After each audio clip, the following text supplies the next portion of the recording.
Hello guys, this is your friend and we are back with a new fanfic.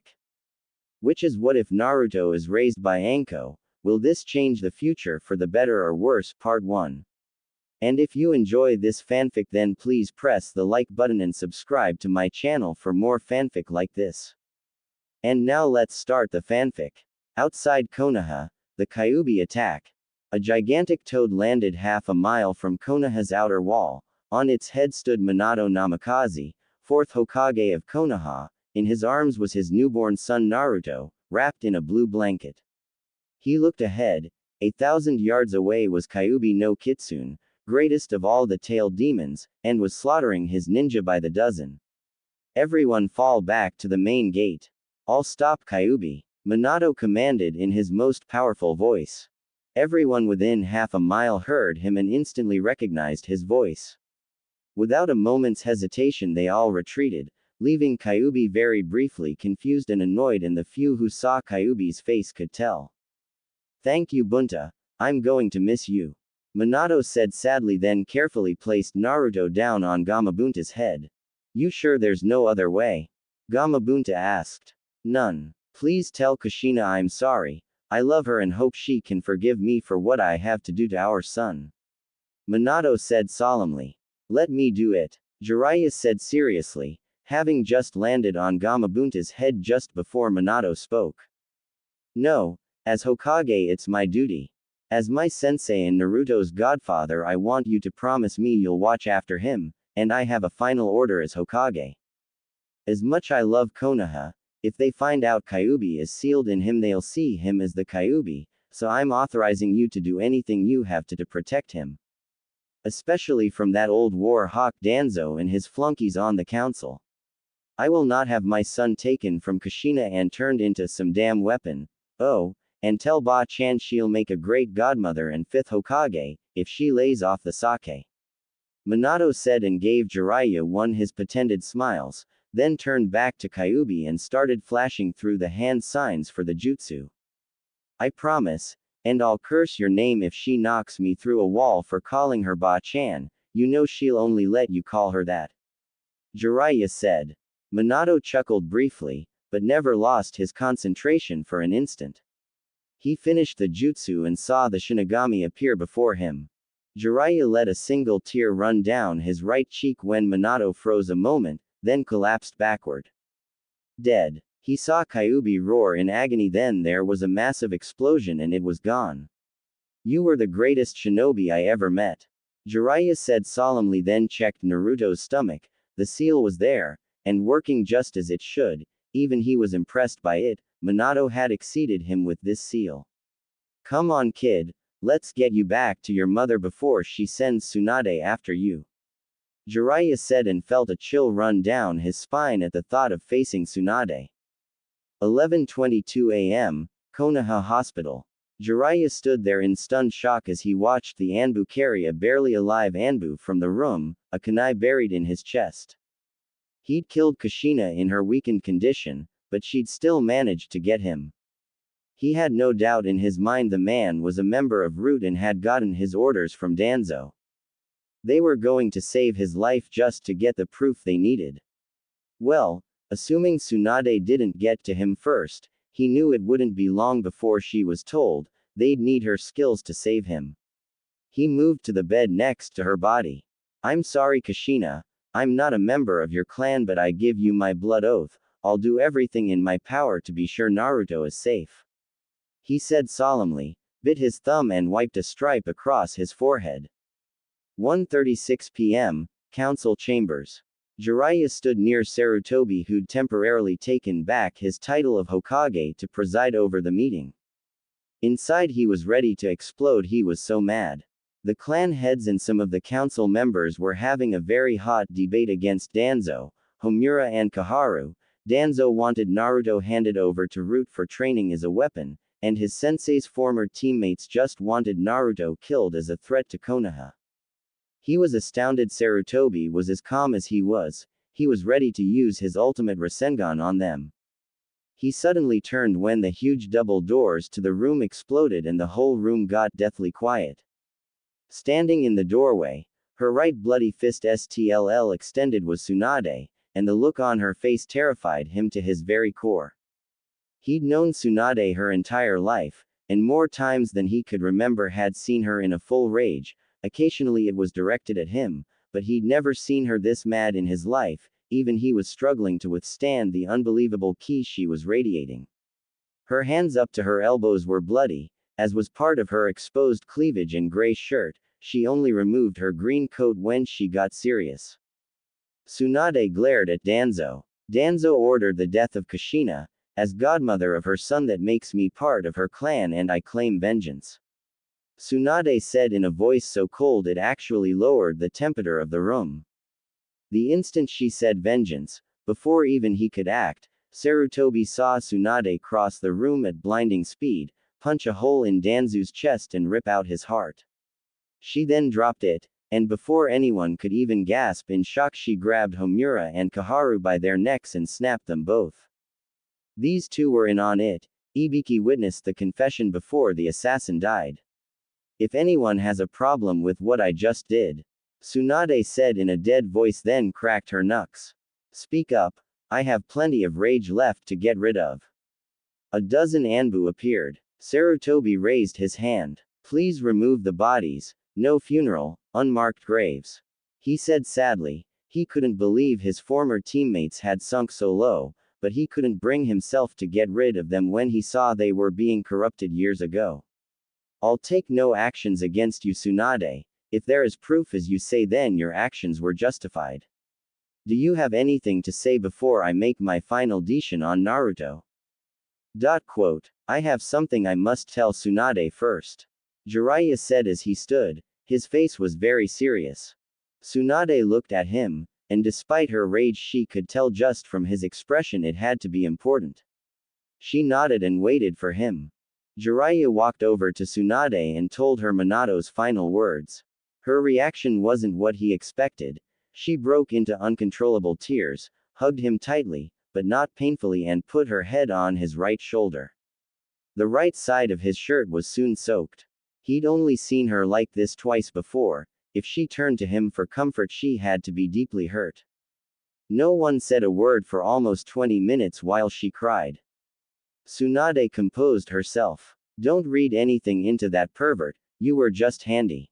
She said, and almost smiled when he smirked and subtly nodded. Sarutobi, Minato's final act as Hokage was to name me as his successor.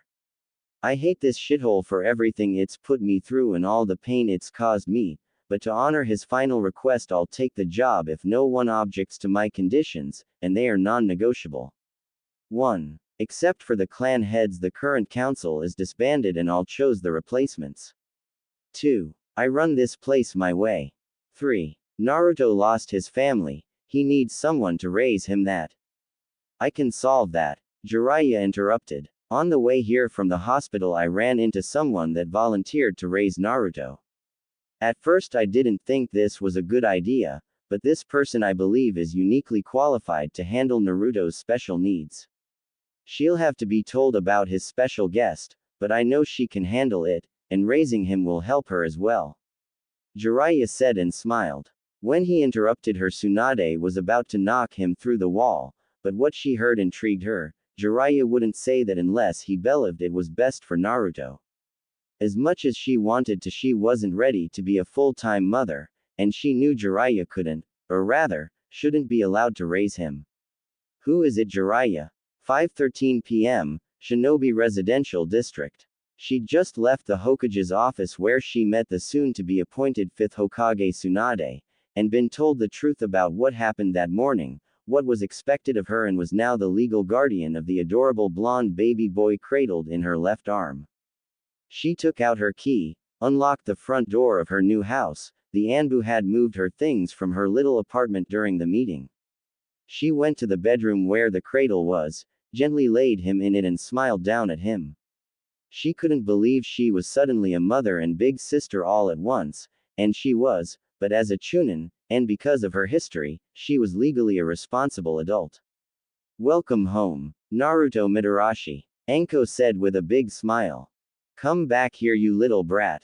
Anko yelled as she chased a 2-year-old around the living room yet again. She could have caught him easily, but that wasn't her intention.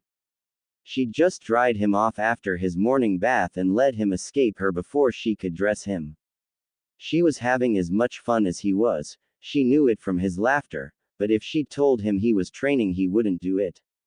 He was already faster than most adult civilians and definitely stronger than them thanks to several of Naruto's aunts and uncles that he was either visited by, or was babysat by while she went on a mission. She glanced at the clock and frowned. Shit. A quarter till already. Well, play time is over. Anko thought, and with a burst of speed caught Naruto. Come on brat, time to get dressed, you don't want to keep Ba-chan waiting, do you? If we're late she might give her first hug to someone else and you'll only get a regular hug, not the special one. She said with a smirk. Little Naruto gasped in shock and fear. The thought of getting a normal hug instead of her special first hug of the day was like not getting to have ramen or dango, a nightmare. Hurry, he said and ran to his clothes to get dressed. Anko smirked. That worked every time. She went to the couch and sat in front of him, and quickly helped him get dressed in his black shorts and orange shirt. She tried other colors, but soon realized if he didn't have something orange on she'd get the look, and then he'd sit down and wouldn't move for anything. Even if you picked him up he'd stay in the same position with a hateful glare carved on his face. Never in her 14 years had she met anyone so stubborn. When he set his mind on something you couldn't change it for love or money. Anything he wanted to do he put his heart and soul into. It was a trait she'd learned to work with to get him to do what she wanted. When he was older that trait was going to make him a great shinobi. 4 more months and I can start his formal training. October 11th, 8 a.m., backyard, Anko's house. Anko looked out over the redone backyard from the patio. It was only half an acre, half the size of the basic training grounds, but it had trees, a decent-sized pond, a sparring area and a basic obstacle course she'd designed. She just hoped the seals Jiraiya had put on the back of the house and the 8-foot fence around the yard would stop Kyuubi's chakra from being felt by anyone outside the yard if it came out during training. She didn't need every Anbu in Konoha rushing her place, scaring the hell out of Naruto, and possibly bringing Kyuubi out. She looked down at Naruto in his new outfit she'd gotten him for his birthday yesterday, shinobi sandals, black pants, orange t-shirt and what made her proud, a little trenchcoat just like hers. For now he had a black bandana tied around his forehead, but she knew in 9 years it'd be replaced by a leaf hitai like hers. He'd wanted to wear one but she wouldn't let him, he'd have to earn it. You ready brat? Hi, Naruto said excitedly. Got your weapons? Anko asked seriously. Naruto patted his weapon pouch on his waist and the kunai in his coat to confirm he'd brought everything, looked up and smiled. Hi. You remember what chakra is?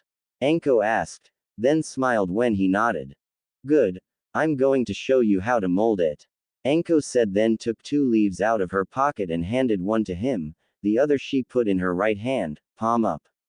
This is what I want you to learn first. Until you can do it I won't teach you any of the cool jutsu you've seen me do. Now watch. Anko said, focused her chakra and the leaf floated up an inch above her hand and started to spin, quickly getting too fast for Naruto to follow. Cool. Naruto exclaimed excitedly, focused his mind and tried to do the same thing just like she told him. He knew he had chakra, he'd been tested, and though unfocused he also knew he had a lot of it. He focused on his hand and made the leaf shake and move, but he couldn't get it to float and spin.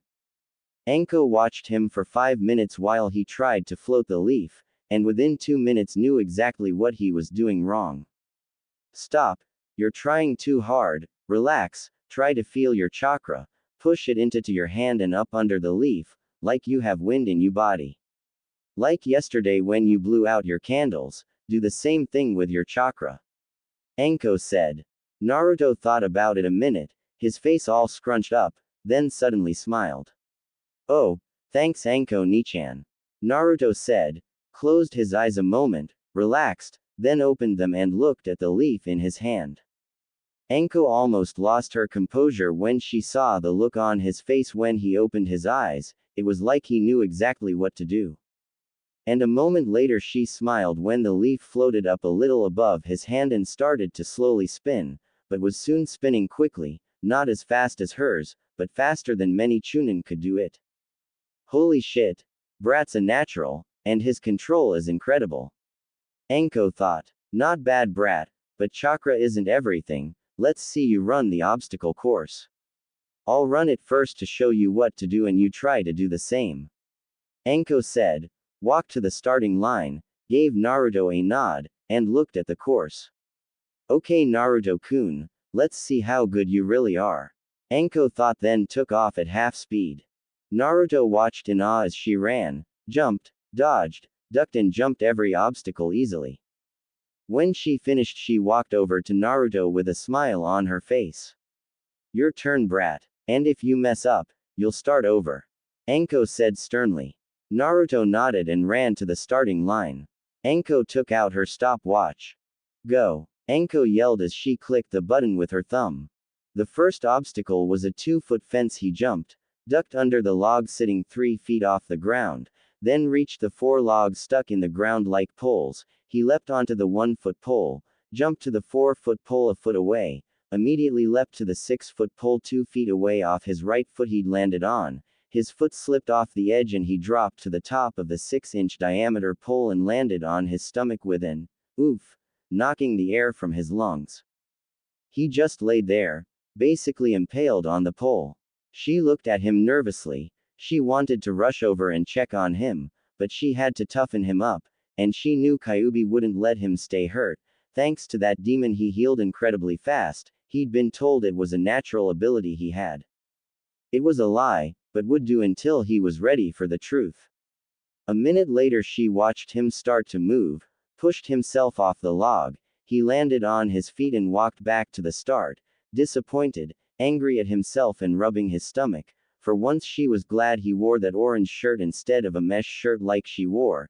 If anyone saw the seal appear on his stomach it could bring up questions she, and the others, weren't ready to answer. April 9, 11:56 a.m., Hokage Tower. Naruto. Age 5. Anko. Age 16. Congratulations Anko Mitarashi, your Harbi officially promoted to Special Junin.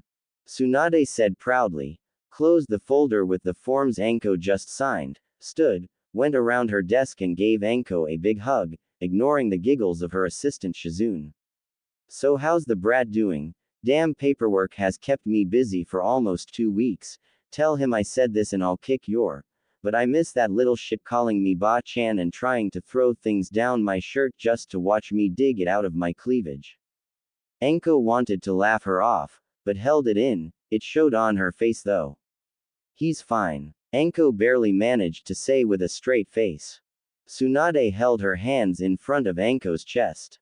You so much as giggle Anko and I'll turn your D cups into a cups. Now, you better have a party planned to celebrate. I haven't been able to cut loose in 3 months. My conscience. Tsunade said and glared at Shizune as she said the last part. Hides my bottles and won't let me get drunk. It's for your own good and you know it Tsunade-sama, besides, it was your idea. Shizune said and smirked. Don't remind me, if I didn't love you so much Shizune I would have kicked your years ago. Tsunade said. Of course, 6 o'clock tonight, my place, wear something casual. After we celebrate with Naruto the adults are going out dancing. Anko said with a big devious smile. Tsunade smiled. We'll be there. Dismissed. Anko bowed and left. She couldn't wait to see Naruto again and tell him she'd made Special Junin. She'd only been gone 3 days for her first A-rank mission, the ASSSSI nation of a warlord near the northern border of Fire Country. It was hidden under her trenchcoat, but the only casualty, besides her target, was her favorite mesh shirt. He managed to cut an 8-inch slash in her shirt and a smaller one in her right, which was going to leave a scar. She didn't mind the scar, it wasn't her first and wouldn't be her last, but she loved this shirt and now it was ruined. 8 minutes later, Naruto was sitting on the floor playing snake tag with Silver. An 18 feet white cobra Anko frequently summoned to keep him company on short missions, 3 days or less. anything longer and she'd send him to stay with one of the Junin or clans, except the Uchiha. He'd met the clan head a few times, but he was too uptight. Even the Hyuga head Hiashi and Aburame head Shibi were better company than him, and they were boring and stuffy. He did a quick hand strike and touched the top of Silver's head again, which got him hissed at. When both turned to the front door, he stood up excited. He'd know those footsteps anywhere. The front door opened and Anko walked in. She immediately shut it, quickly slipped off her trenchcoat, tossed it on the rack and pulled off her mesh bare, not that her shirt hid anything. This is when Naruto leapt onto her chest and hugged her. I missed you too, brat. You mind if I change before ya mug me? Naruto dropped off her, and his smile faded. Did you get hurt, Anko Nichan? Just a scratch, but look what that asshole did to my favorite shirt, it's ruined, damn it. Anko said in frustration as she held it up. Sit down, I want to show you something cool.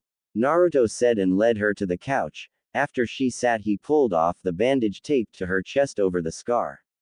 I've been watching Ba-chan and practicing. Naruto said, then flashed through several hand signs. When he finished, they glowed green and he held them over her scar, which began to heal. Anko watched. Her eyes opened wide in happy shock when she saw the hand signs and then looked down and saw him actually using a healing jutsu, and a strong one too. Anko smiled ear to ear as he finished. Tsunade is gonna shit a brick when you tell her you learned one of her healing jutsu just from watching her do it. Oh, by the way, brat. I got promoted to Special Junin. Naruto's face lit up with excitement and happiness. He only let his emotions show when he was alone with Anko or the small group of people he thought of as family. He threw himself on Anko and hugged her tightly.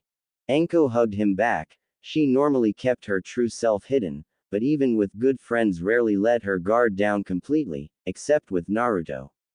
He was her best friend and little brother. She loved him more than her own life. She was so proud of him. He was a year away from entering the academy and was already better than most experienced genin a year out of the academy. All better, Anko Nichan, unless you wanted that scar on your. Naruto said, then smirked and pulled out a kunai and held it to her. He'd just healed. I could put it back if you want, I know you like it. Naruto asked casually. You sneaky little shit, you've been spying on me again. Anko said, sounding angry, grabbed his throat, threw him back down on the couch and began choking him firmly but not dangerously. That does it, you're banned from seeing Jiraiya for 6 months. And the next time I see him, godfather or not, I'm gonna cut his. Anko suddenly stopped and looked down. Naruto still had his kunai in hand and the edge was now pressed firmly into the underside of her right. You left yourself open again, Nei-chan. Can I still see Jiraiya or? Naruto said calmly and pulled the kunai slightly, barely cutting her skin but not enough to bleed. A sadistic grin appeared on Anko's face. You're a sadistic little brat, going for a woman's tits like that. I am so proud of you. Anko said, leaned down and kissed his cheek. You heal that cut you just gave me and you got a deal. Naruto nodded. I learned from the best, Anko Nichan. Anko blushed lightly, released him and lifted her by the nipple. Not even a mark, got it. She said, and smirked when he nodded. I'm wearing a skirt and had my legs open. Why didn't you go for my, you know it's a better target. As Naruto healed the cut, he smirked lightly. The situation didn't require a primary target to get results. Besides, I'm not going into Hotaru-chan's store and buy you new panties if I damage them. I'd rather give up ramen and dango for a month. Naruto said seriously and shuddered subtly at the thought of buying Anko panties. There were still a few things he was afraid to do and that was one of them.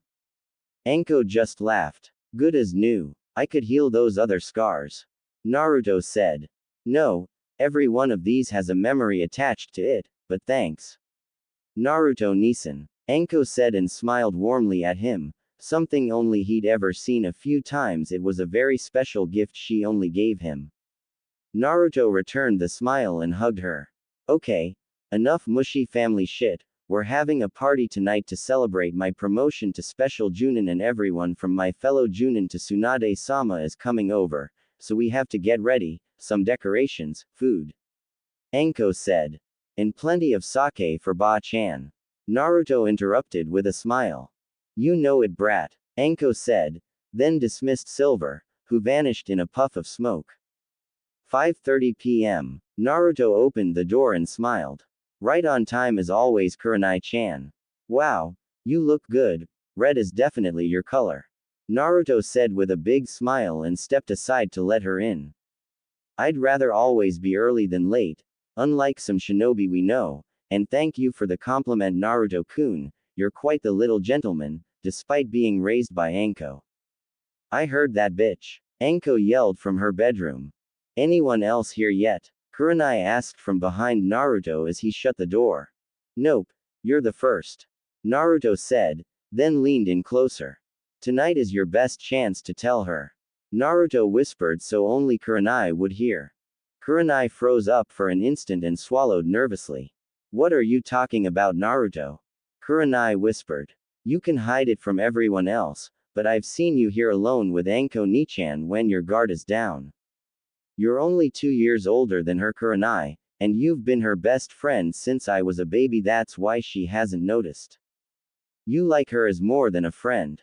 I may only be 5, but I'm no normal kid.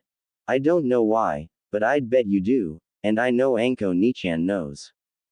There's always a Junin or Anbu nearby, no one else gets watched like I do. I'm not asking you to tell me, I figure Ba-chan will when I'm older.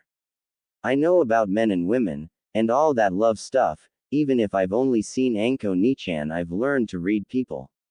You're like an aunt to me, so I want you to be happy. If you don't tell Anko tonight that you like her, I will. I don't care who it is, but Anko Nichan raised me and I don't want her to be alone because of me. Naruto whispered. Kurenai was stunned, but only showed it for a moment, then walked to the couch and sat down. Naruto sat on her right. She hung her head a moment, then turned and looked at him. You're too smart for your own good, but you're right, Naruto-kun. I'll tell her, but our little chat stays between us, and if anything does happen with us that stays a secret too, deal? Kurenai said and held out her hand. Deal, Naruto said and shook her hand. Good luck, Kurenai-chan. Anko walked out of the bedroom in her shinobi sandals, fishnets, black leather mini skirt, dark purple tube top and her trenchcoat. Her purple hair was styled up and almost looked like it usually did. She did a quick spin that showed her hair was in a ponytail to the middle of her upper back. Am I a sexy bitch or what? Anko said proudly with a big smile. Naruto clapped and whistled. Nei-chan, you look awesome. Thanks, brat, Anko said, then saw Kurenai stand and come around the couch into full view. Her jaw almost dropped. She'd never seen Kurenai actually dress up. Her long red-tinted black hair was still loose like always, but it cascaded down to the middle of her back instead of hanging there like it usually did. She had light eyeshadow on to highlight her red eyes, and red lipstick. She had on a snug red dress that showed a good amount of her firm cup and only came down to her mid-thigh. She still had on her shinobi sandals though, but her toenails were painted red like her fingernails. I said to wear something sexy when we go out later, but I never expected you to go all out like this, Kurenai. You look incredible. You're going to have to fight off all the men, they won't even notice me. Kurenai blushed slickly. You're my best friend Anko, and since you made special Junin, I figured it was a special enough occasion and I owed it to you to dress up for once. Thank you, Kurenai. I'm honored you'd do this for me. Anko smiled sadistically. I know a couple Junin that are going to shit when they see how sexy you are, the looks on their faces are gonna be priceless. April 10th, 7:48 a.m. As she woke up, she knew instantly she'd had way too much to drink last night. The little shinobi inside her head using lightning jutsu on her brain was her first clue. Oh dear Kami, my head is pounding. This is why I never have more than 6 shots of sake. How they ever got me to share 6 bottles with them, I'll never know. I'm never doing this again, as she thought, then froze when her left was squeezed and the left side of her neck was gently kissed. Dear Kami, I slept with someone last night. Please Kami, be kind to me. Let it be Kakashi, Shuza, Inoichi, even Jiraiya, but not Guy. I could even handle it if it was Tsunade, Shizune, Sume. Oh Kami, I hope I didn't sleep with Naruto, for the love of Kami don't let it be Naruto. She thought, panicking slightly as her mind began to race. She pushed aside her fears and the pounding hangover, focused her mind and with her left hand carefully reached to her left and her hand was suddenly holding a fold that just fit in her hand. It isn't a man, and definitely not Tsunade-sama. She thought then heard a female moan of pleasure directly to her left. She turned her head, slowly opened her eyes and gave them a moment to focus. Just as the face came into focus she eyes and smiled. Morning Kurenai-chan, you were incredible last night. I'm still tingling from what you did to me. Anko said happily, kissed her lips, whipped off the covers and walked into the bathroom totally. A moment later Kurenai heard the shower come on. Kurenai considered everything a moment and shrugged. I guess when I got drunk my feeling came out, she obviously didn't mind, but I thought she was straight. I can live with this, but I have to have a talk with Anko and Naruto before this goes any further. Kurenai said quietly. Care to join me Kuri-chan? Anko yelled from the bathroom. Kurenai sighed. Real subtle Anko, tell the whole neighborhood while you're at it. Oh what the hell, I need it and it'll give me a chance to talk to her alone. Kurenai said, got out of the bed, looked around to be sure they were alone, then walked into the bathroom totally. Clad only in his orange boxers Naruto silently, but sleepily walked from his bedroom to Anko's, a small scowl on his face.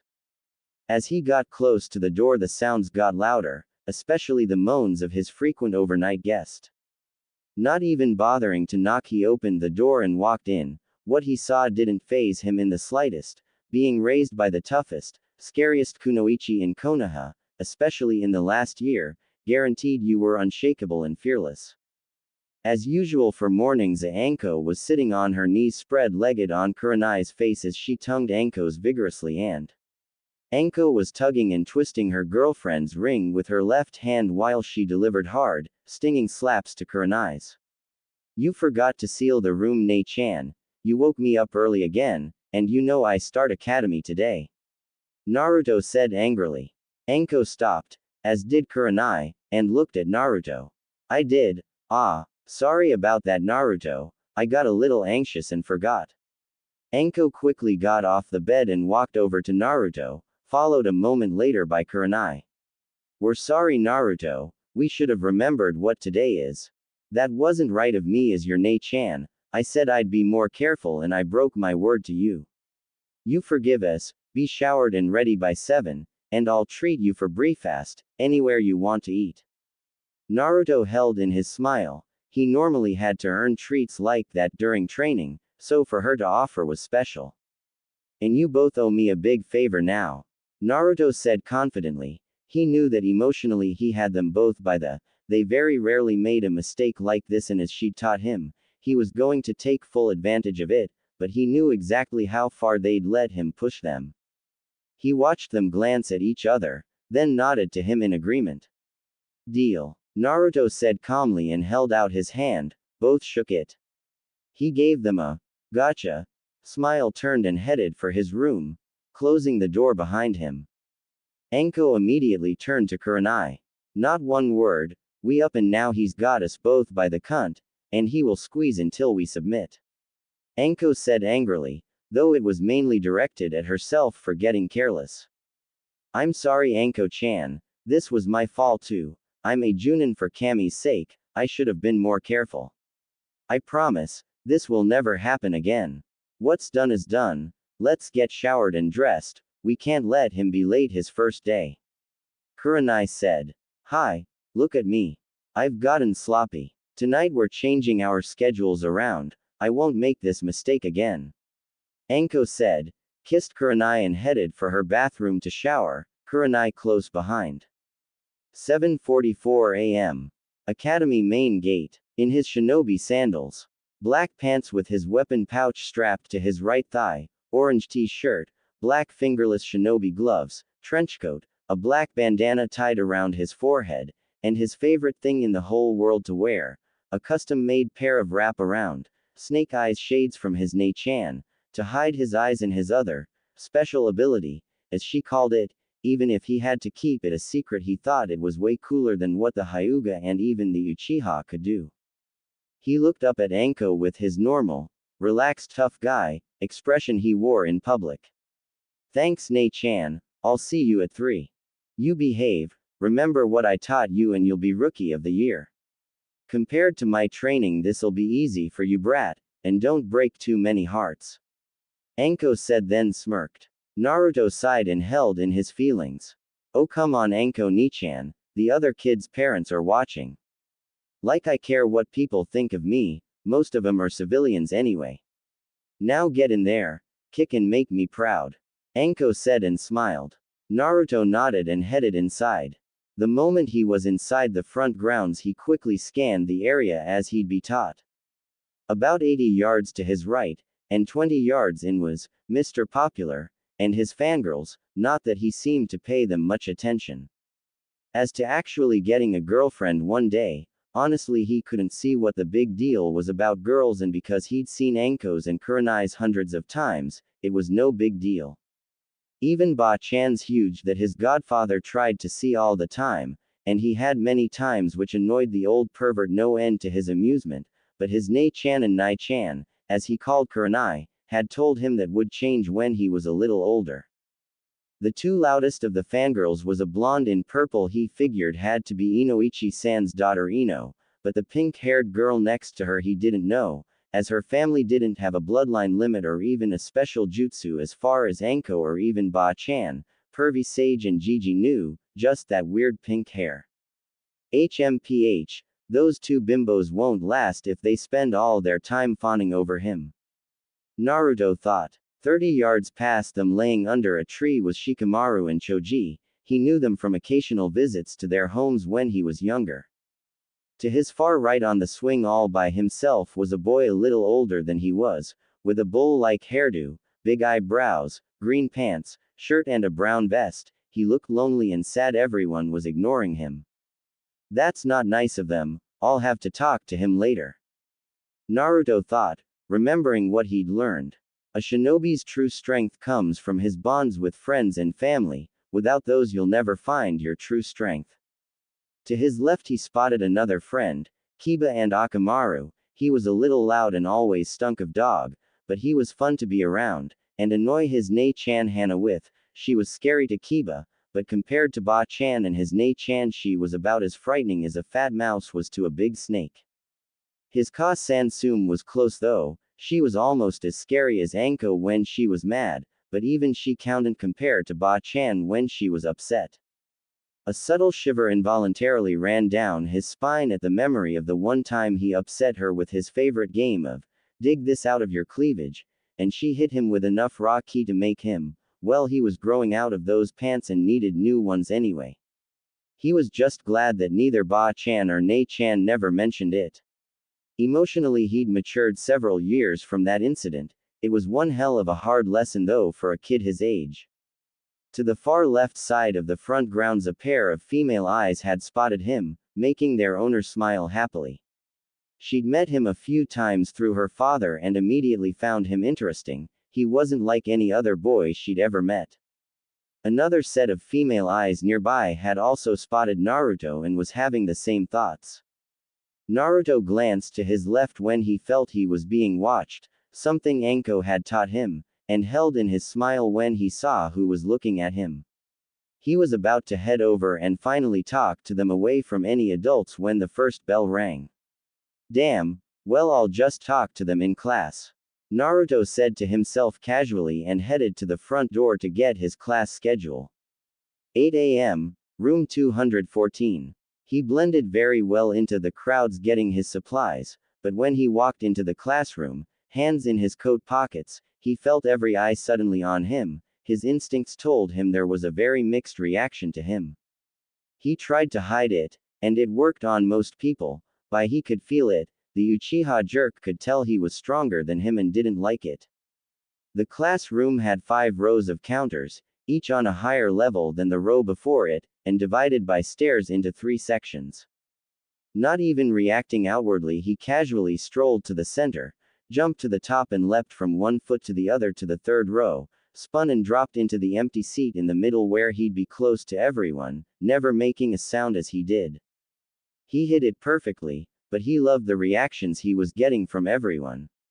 Anko Nichan was right, if you can, always make a big entrance, and throw everyone off their guard. Shinobi aren't supposed to be flashy and draw attention to themselves, but damn that was fun, and the look on Mr. Popular's face.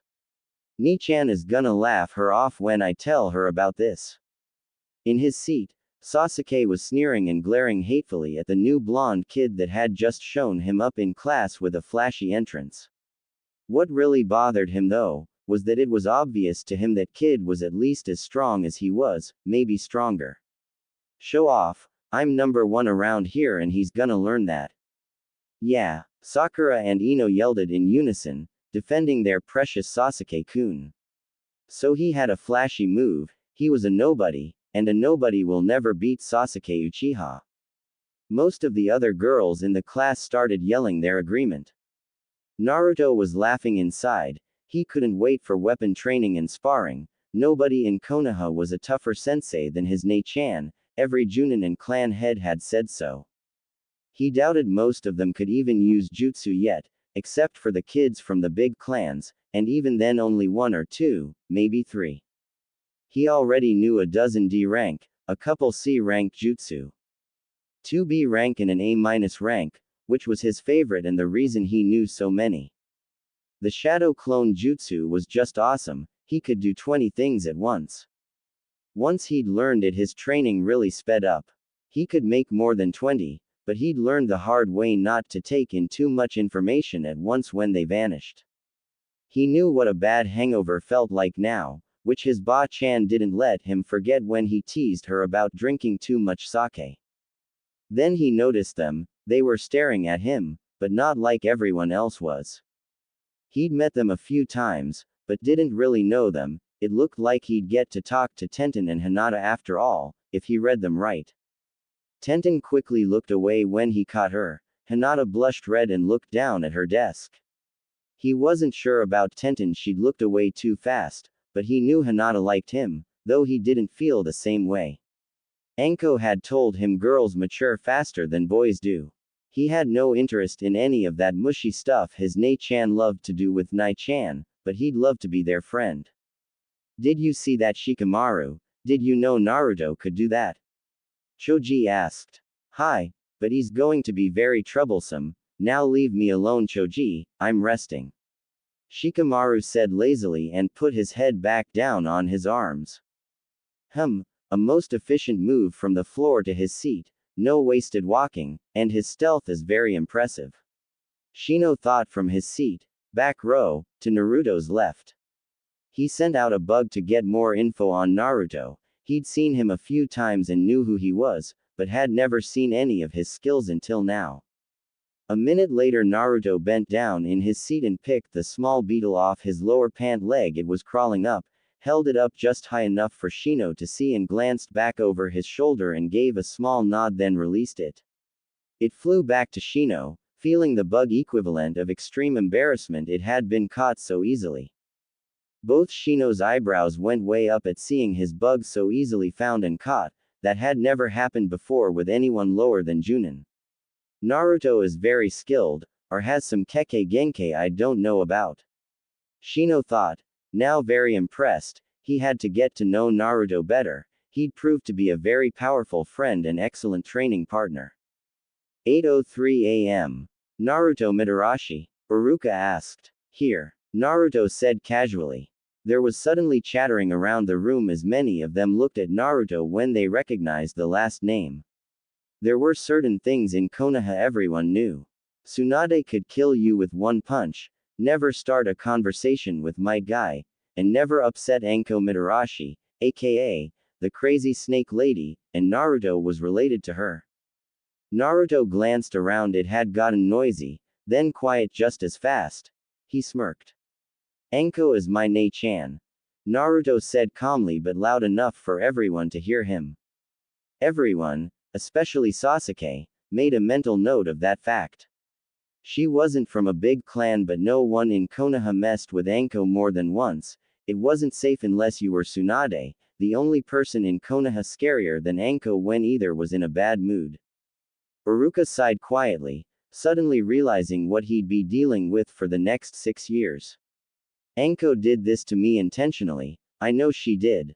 Iruka thought and made a mental note to have a talk with her later. He knew she loved to do this kind of shit to him. I need new friends. Taijutsu class. Seeing them standing near each other, he finally had his chance to talk to them. He slipped through the crowd. Most didn't even notice him go by. He stopped behind and between them. Hey Hinata. Tenten, remember me? Naruto said quietly. Hinata almost jumped at his voice, turned her head and looked at him, blushing. Hi, Naruto-san. Tenten turned to him and smiled. Hi, Naruto-san. Anko-sama is one of our best customers. Father had made many custom weapons for her. He talks about her and you all the time. Does she really throw kunai at you during training, or was she joking? Naruto smirked briefly. She does. My Nei-chan likes to keep me on my toes at all times. When you start waking up with a kunai at your throat, you learn to be a light sleeper. Hinata and Tenten were shocked. He was serious. So how are you doing? I wanted to talk you both this morning, but the bell rang before I could. Shit. Looks like Mizuki is about to pair us off for spars. Meet me after academy at Ichiraku Ramen. My treat. It's time I got to know you better. Naruto wants to treat me to ramen. Eek. Hinata thought, then nodded happily. It wouldn't hurt to get to know one of our best customers, and he is kinda cute. Tenten thought, I'd love to. Ramen is my favorite food. A girl after my own heart. Naruto said and gave Tenten a small smile. Hinata saw that and started to panic inside. She just met him, was already losing him to another girl. I can cook ramen. Naruto-san, maybe I see, could come over tonight and fix it for you and Anko-sama for dinner. Hinata forced herself to say, fighting back her urge to hide. Naruto's face almost lit up. You can cook, Hinata? Naruto asked, calm only on the outside. When she nodded, he smiled. That'd be great. You mind if Tenten comes over? We can all talk after dinner. Maybe you'd like to join me for a little training afterward. Tenten was pouting inside because she couldn't boil water to save her life, and Hinata could cook, but when she heard Naruto ask if she could come, she felt like dancing, but didn't. I'd love to, if you don't mind, Hinata-chan. Tenten said, adding the chan because she didn't have any friends yet, and she didn't want to ruin any friendships before they even started. Hinata smiled at being called chan, something no one had ever done. Tenten was the first girl to ever talk to her as a person, and Naruto was the first boy, not to mention her crush. That's fine, I'd love to have you there. Tenten-chan. Hinata said in her soft voice and smiled warmly at her new friend. Tenten and Ino Yamanaka in 8. Mizuki called out. Tenten nodded and headed for Area 8. You'll take her easy. Naruto said. Tenten, though a year older than the others, was the smallest student, but was filled with strength at having someone as skilled as Naruto believe in her was a feeling she liked. Hi, she said confidently. Hinata Hyuga and Sasuke Uchiha, Area 12. Mizuki yelled. Naruto saw Hinata tense up and sniffed the air. Hinata was terrified. She can't fight him like this. She's probably as good as he is, she just doesn't believe in herself. I was hoping to fight him and teach him some humility. But she'll have to. Naruto thought. He'd watched her during the day and could tell she was too kind-hearted to intentionally hurt anyone, even in a spar, but he also knew she had a lot of potential. Her movements were very fluid when she thought no one was looking at her. I believe in you, Hinata-chan. I know you can beat him, even if you don't think you can.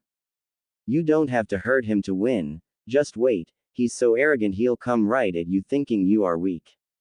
You block or avoid his attacks and I guarantee you he'll get so mad he'll get sloppy, and when he does you'll own his. You want to impress me, do what I said and never doubt yourself. If you want to be my girlfriend someday, as I know you do, you'll have to be strong. Be like a snake, hard outside, gentle inside. Win or lose, if you can't do your best then don't waste my time. Naruto whispered in her ear. He knew what he said was harsh, but she needed a hard kick in the to get her motivated, just as Anko had done to him. Hinata couldn't believe what he'd just said to her. She'd heard the, "you're weak," speech countless times and was about to cry when something he'd said clicked in her head. Her short life flashed through her mind, followed by the thought of losing the only other person she'd ever truly cared about. Outside her immediate family terrified her 6-year-old mind. She'd lost her mother only a year ago, she couldn't take that kind of pain again. No, I'll never lose anyone I care about again. Hinata screamed to herself in her mind, pushed aside her fear of hurting someone and being hurt, and felt a surge of strength she'd never felt before. Then her mother's final words to her came back. "Be strong for me, my little flower." She nodded to Naruto and headed for Area 12 with the classic stone face her father and most Hyuga had. She was going to show Naruto and everyone else what a true Hyuga princess could do. Let's see how Sasuke likes my water dance. Hinata thought as she entered Area 12, dropped into her gentle fist stance and activated her Byakugan. This is for you, mother. As Naruto headed for Area 16, the last area, to face Sakura Haruno, he'd noticed as everyone else had Hinata's sudden change. He didn't like being mean to such a sweet girl, but as a kunoichi, the only thing being afraid got you on a mission was killed, he wouldn't let that happen if he could do anything about it. Even if she was mad at him now, he could live with it, he just hoped she'd forgive him later. He wasn't a bad person, but practical and realistic. The same thing had happened with him. It was one of the first hard lessons Anko had hammered into him. He was glad he didn't have any scars from her. Everyone ready? Begin. Mizuki yelled. Naruto stood there casually, hands in his pockets looking at Hinata and Sasuke. He saw Sakura charging straight in, right fist drawn back. Pathetic. Naruto thought. As she threw her punch at his head, he slipped inside her attack and buried his knee low and deep in her stomach. Sakura folded in half as all the air left her body, then she collapsed to the ground, clutching her stomach and dry heaving. He knew she was finished. He walked away to watch the fun. Hinata didn't attack, she simply waited a few moments for Sasuke to charge in. He threw a decent hook kick at Hinata's head, which she dodged easily by leaning back. He followed with a back sweep kick. She jumped easily. She continued to duck, dodge, twist and bend her body with a level of flexibility that impressed him and would even impress Anko. Kami, she's flexible, she'd make a snake jealous. If she combined her natural speed, flexibility and Byakugan with Anko Nichan's hubby style, she'd be devastating. Naruto thought and almost smiled.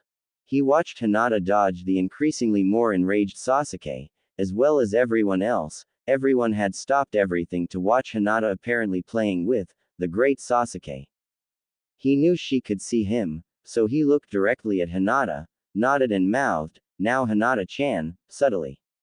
When he saw the subtle smile appear on her face, he knew she'd seen it and got ready for everyone's reaction. He watched her duck a sloppy punch, then strike his shoulders and thighs with her fingertips, each hit with a small blue flash of her chakra. Sasuke dropped to the ground on his back bonelessly. Hinata put her hands together and bowed. "I'm very sorry, Sasuke-san, I do not like hurting anyone, I only did what was required of me." Hinata said, genuinely sorry for what she'd done, released Sasuke and calmly walked to Naruto. As soon as everyone was behind her, she gave him a huge but brief smile, turned and faced the absolutely stunned class. The other girls also that meek little Hinata had easily defeated their precious Sasuke-kun. Sasuke just laid there. He was totally humiliated. He hadn't just lost to a girl, but a Hyuga. "Get back to sparring," Mizuki commanded after he snapped out of his shock. He'd never seen this coming, but glancing at the demon next to her, he figured his evil taint was on this. He had no doubts the demon had done something evil. "Please sit down, Naruto-kun. If you keep bothering me, it'll overcook," Hinata said with a big smile on her face as she stood on a chair and stirred the pot of boiling shrimp ramen. Kurenai had escorted her to the store to buy the ingredients earlier. Naruto pouted slightly. But it smells so good, Hinata-chan. Okay, but hurry up, I'm starving. Naruto said, hopped off the edge of her chair he was standing on, walked to the table and sat between Tenten and Anko. I told ya brat, I never could get you to wait patiently when your food is cooking. Anko said and started to laugh, joined a moment later by Kurenai seated next to her. Really? Naruto is one of the most patient people I ever met. Tenten said as she looked at Naruto. Oh, he is usually, but the only thing stronger than his head is his stomach. Even Shuza is impressed by how much the brat can eat. Anko said and saw their faces go into thinking mode. Choji's dad, and the only guy in Konoha that can drink me under the table, I swear those Akamichi have two stomachs. It just isn't. Anko Nichan, you're doing it again. Naruto said and smirked. She was going off on one of her Akamichi rants again. He was used to them, but didn't want to subject Hinata and Tenten to one. Anko flinched when Kurenai kicked her shin under the table. Sorry Tenten, long story. I'll tell you when you graduate and can party with the big girls. Kurenai got up and went to help Hinata dish up and serve the ramen, letting her bring Naruto his in the special Ichiraku ramen bowl he'd gotten for his 5th birthday from Tsuki and Ayame. Hinata and Tenten both had 2 bowls, Anko and Kurenai had 4, Naruto had 8, they ran out so he had to stop. Naruto surprised Hinata with a hug, turning her face bright red. That was awesome ramen Hinata-chan, only Tsuki's is better, but not by much. Once he released her, Hinata was floating on a cloud. She knew Ichiraku's made the best ramen in Fire Country, and to hear her Naruto-kun tell her that her ramen was second only to theirs, and not by much, then hug her, made her heart beat so fast she thought it'd jump out of her chest. Anko, Kurenai and Tenten were giggling like idiots at the scene. Anko and Kurenai especially thought it too cute for words. If Naruto let his guard down enough to hug her, and in front of Tenten, he had to really like and trust them to show them a glimpse of his true self. Not what he let most people see, and for him that was big. They trusted his instincts though and knew why he couldn't be fooled by anyone pretending to be good. Even Sarutobi couldn't figure out why the fox was helping Naruto so much. They could tell it wasn't trying to corrupt him and the seal was intact.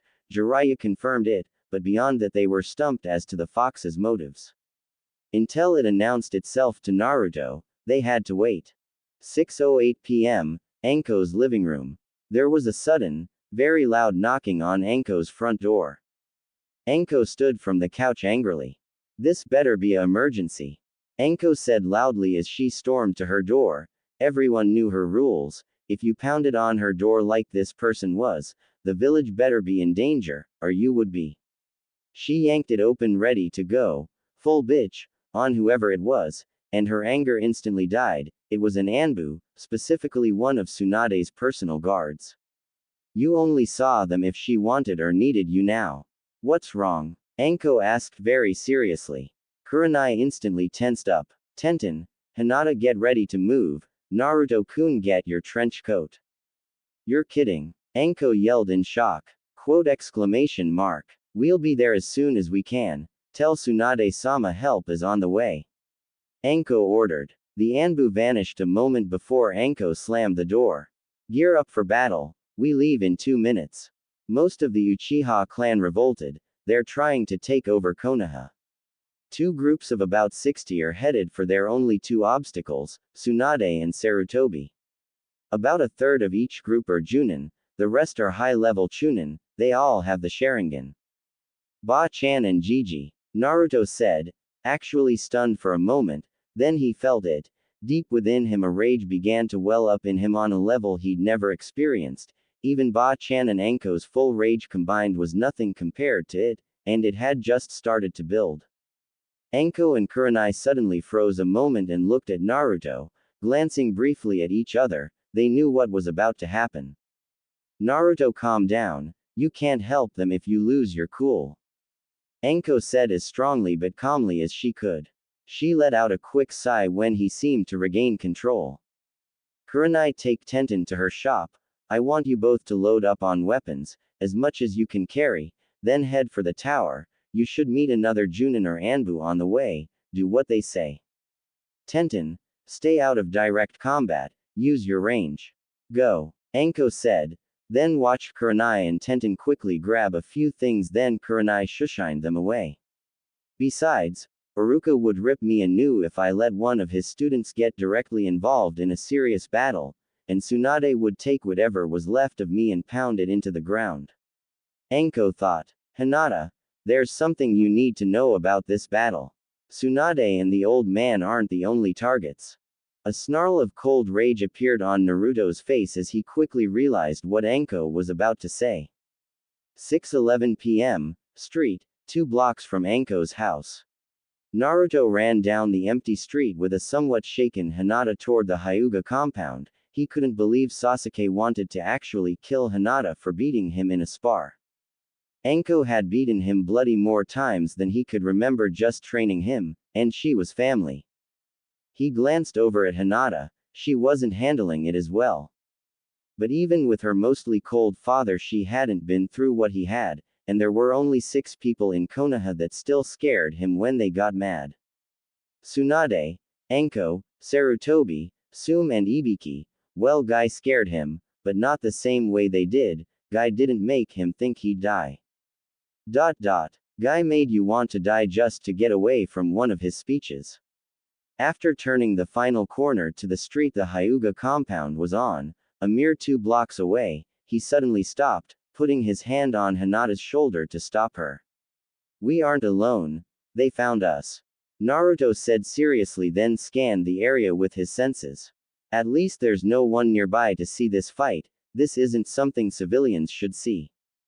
Hinata swallowed nervously, she'd only known him one day, but had quickly learned to trust what he said.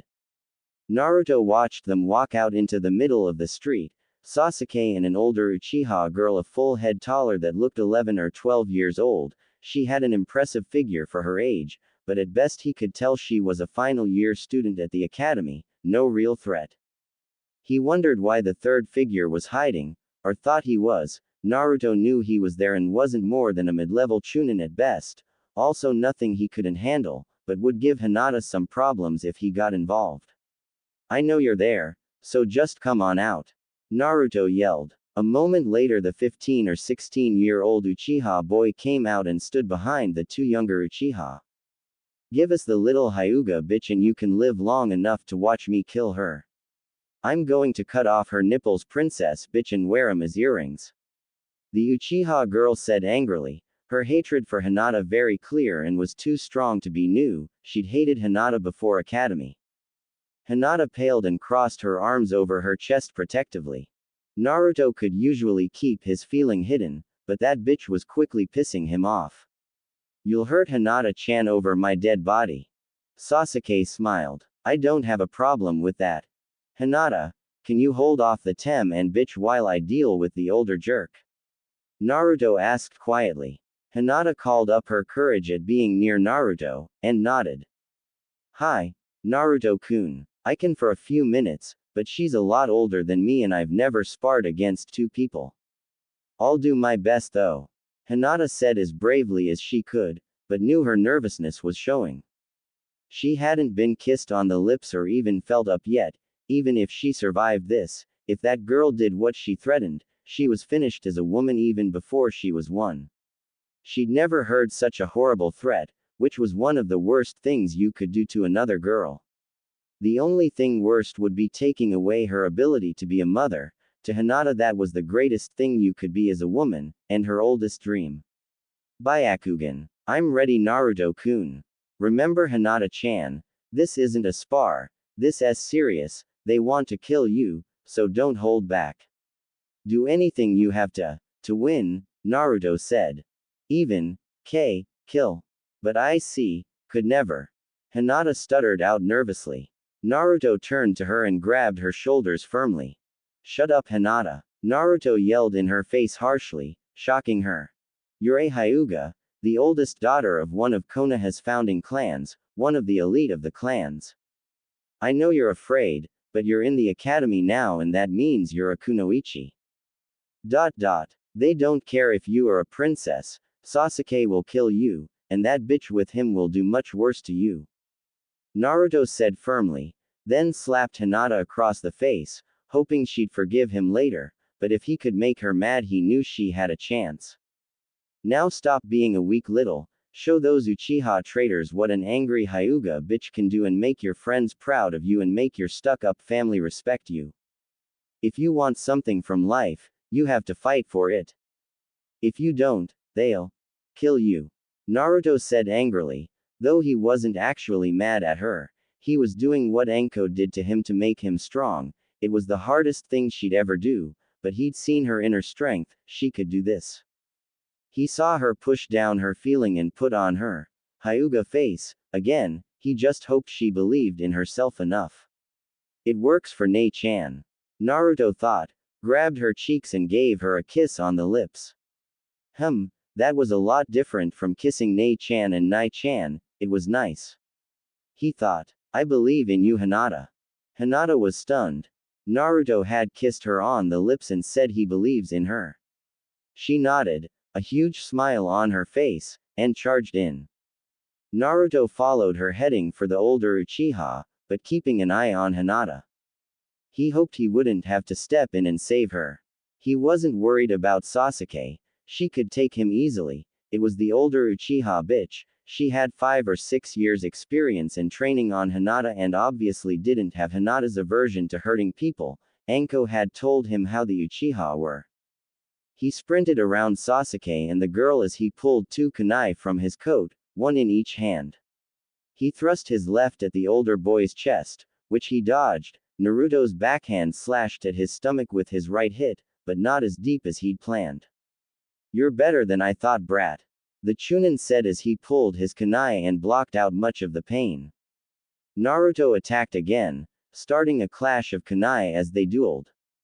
Hinata was doing as well. With her Byakugan active she could see all around her and dodged both Uchiha's attacks. She even managed to land several painful strikes to chakra points on both of their arms and bodies, using her full power. It took all her willpower, but she was suppressing her natural desire to not hurt anyone, what Naruto said, and the slap were racing through her mind over and over, and was doing her best to be strong for him and suppress her fear of being killed. Or worse. Then the Uchiha girl's foot smashed into her crotch. That was a tactic she'd never been prepared for. The pain was worse than anything she'd ever felt before and fell to her knees. A moment later Sasuke, on the girl's orders, slipped behind her and bent her arms up behind her back painfully as he pulled her to her feet. No! Naruto yelled in his mind. He wanted to go help her, but didn't. He could read her face like a picture. She wasn't going to kill Hinata yet. She wanted to hurt and humiliate her first, and though he hated it, it bought him time, and if he was right would push Hinata over that line she was afraid to cross where her real strength and self-confidence waited. He activates his eyes, which the Uchiha couldn't see through his dark glasses, and felt the rush of power throughout his body every time he used it.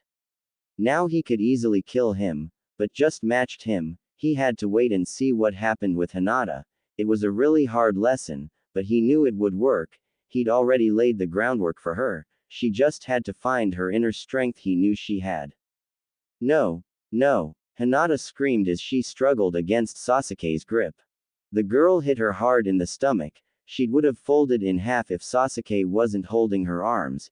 Even Neji had never hit her that hard in sparring, and she knew he hated her for what happened to Hizashi-sama when she was 3. She wanted to scream for Naruto to save her, but a voice in the back of her mind kept stopping her. Then she saw the Uchiha girl grab the zipper of her jacket and the cold smile on her face. No, she's going to expose me. Hinata thought as some fear welled up within her. Now let's see what the little Hyuga princess is hiding under her jacket. She said, and when Hinata started to struggle, she put the edge of a kunai at Hinata's throat with her left. You move again and I'll kill you, spoiled little bitch. She said coldly as Hinata froze up. The tears forming in Hinata's eyes brought a cruel smile to her face. When she pulled the zipper down and the jacket fell open, her smile turned into a jealous rage. Little Hyuga slut already has tits as big as mine. She thought angrily. Then her face changed to sadistic joy. This was going to make destroying the little bitch even more fun. If she moves, break her arms, she said coldly to Sasuke, who nodded. She grabbed the bottom of Hinata's dark blue shirt in her right, then used her kunai to slice it open from bottom to collar right up the middle, exposing Hinata's black sports bra that held her full. I'm going to worse than kill you. When I'm done with you, no man will ever touch you, she said coldly, then placed the kunai on the top edge of her sports bra between her. Showtime. When the side of the cold steel touched the pale skin of her chest, something snapped in Hinata's mind, and she was suddenly filled with an emotion she'd never felt before. Blinding psychotic rage. The thought that she was never going to be a mother terrified her to the very core of her being, to never hear a child call her Ka-san as she'd done her own beloved mother. No one was going to take that from her. At that moment, Hinata Hyuga was reborn. She lashed out with a full-power Jiyuken kick to the older girl's crotch, her toes hitting with a bright flash of blue chakra, and before the girl could even scream from the sudden destruction of her womanhood, Hinata lifted her legs and drove both feet into her full, putting all her chakra into it. The girl was knocked back several steps, clutching her chest through her black coat, which suddenly got darker as it soaked up her blood. She grabbed her chest and what she felt horrified her. He were gone. They'd been burst by Hinata's kick. Hinata slipped her arms free, spun around, and just as she'd seen her father do, struck Sasuke between the eyes with a full-power Juken strike that destroyed his brain inside his head. She turned back to the girl and Sasuke fell to the ground dead. "Die Uchiha bitch," Hinata said coldly and lunged forward at blinding speed and struck her chest. Her heart exploded and she fell backwards, already stone dead. Hinata stood there shaking as her rage subsided and her actions began to sink in. She fell to her knees and began to cry uncontrollably. Naruto nearly decapitated the stunned Chunin with his kunai, wiped his kunai clean on the dead boy's clothes and put them away to help Hinata. -5 minutes later, Hyuga compound. Naruto gave the still crying Hinata a final hug. Take good care of her, she'll need the support of her friends and family to help her through this. It's okay Hinata-chan, you'll be okay, I promise. Naruto said to Hinata warmly, and smiled when she nodded and gave him a small smile. The two cadet branch Hyuga women with Hinata nodded and took her into the main house and put her under the protection of a dozen elite Hyuga Junin. As soon as they closed the main gate behind him, Naruto stopped. Now to help, Naruto said and suddenly went stiff.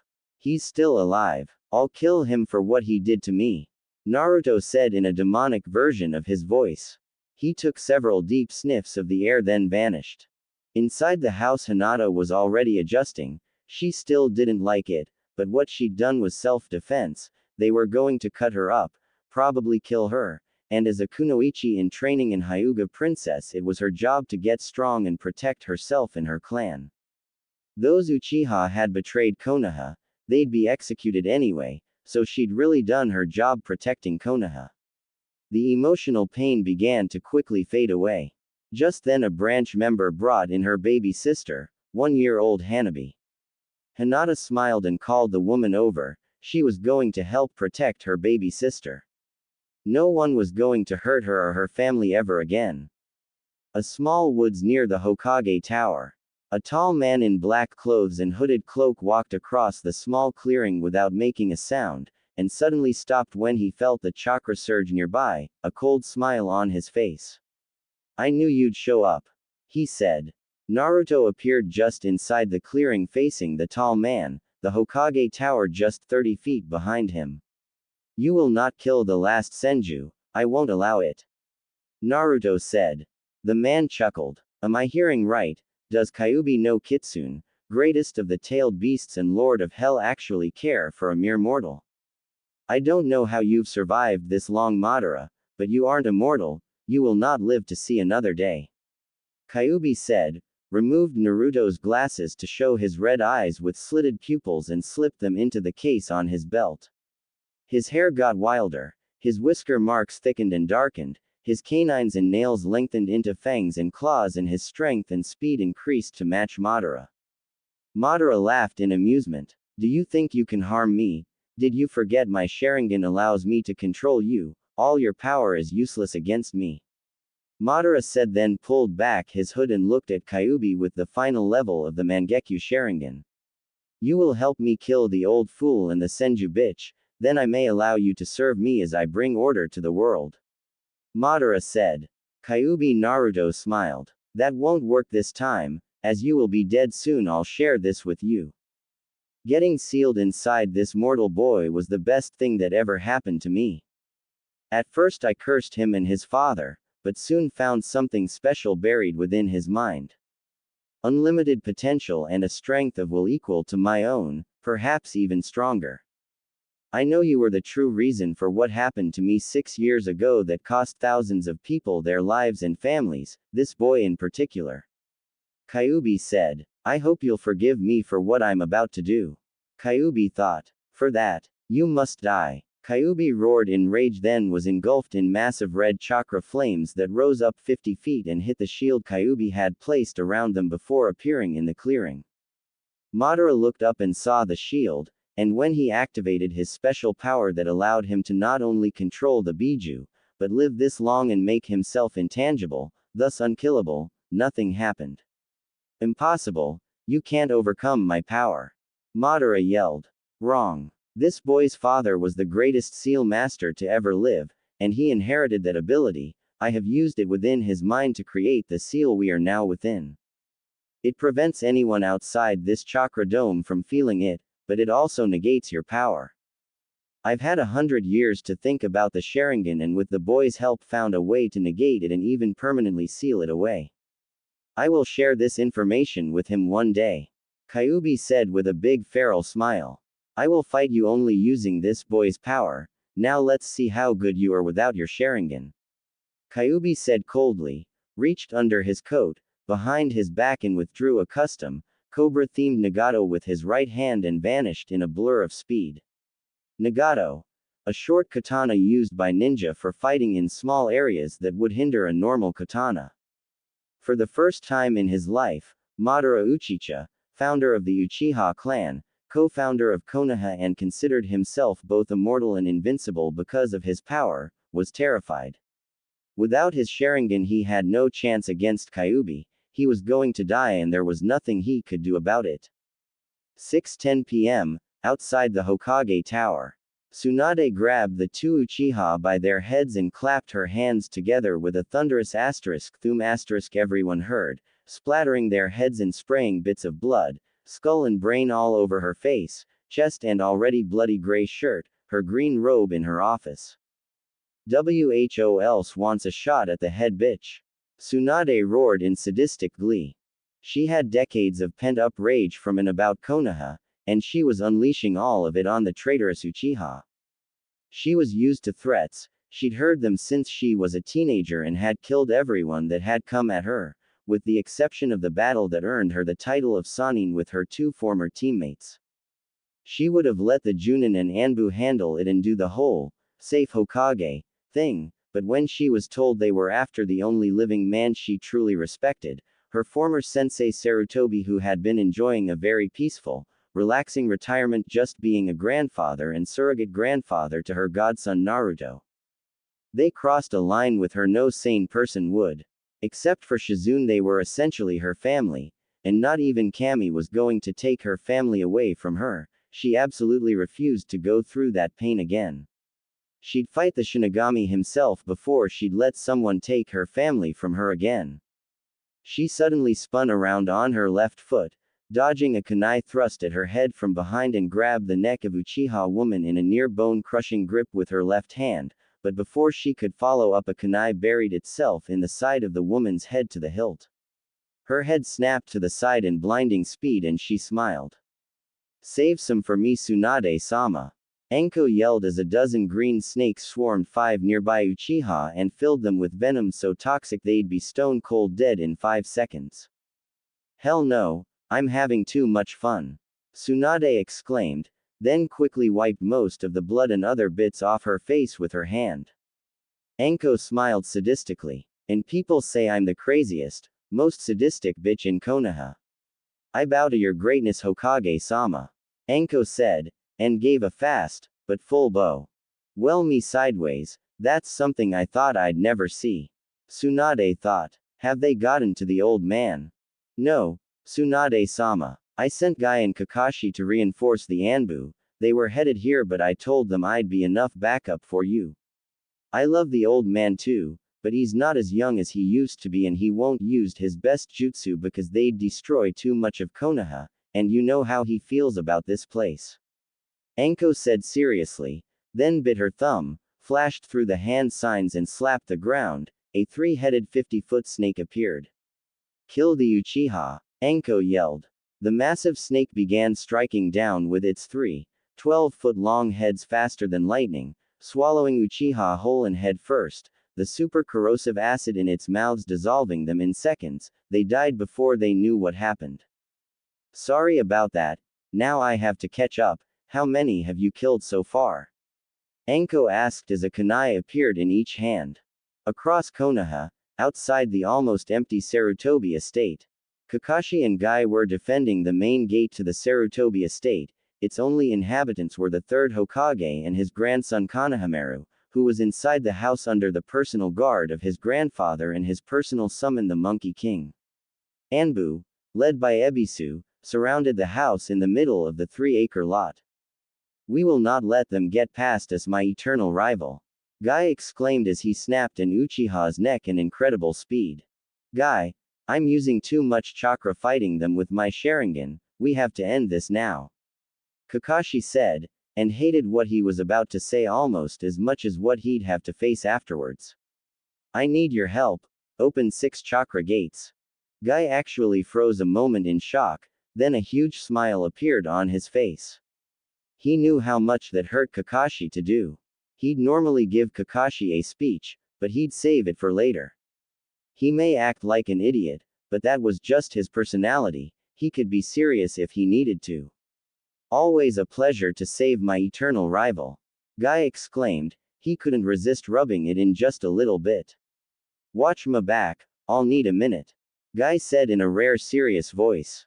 Kakashi nodded, quickly cut his thumb on his kunai and summoned his entire pack of nin dogs.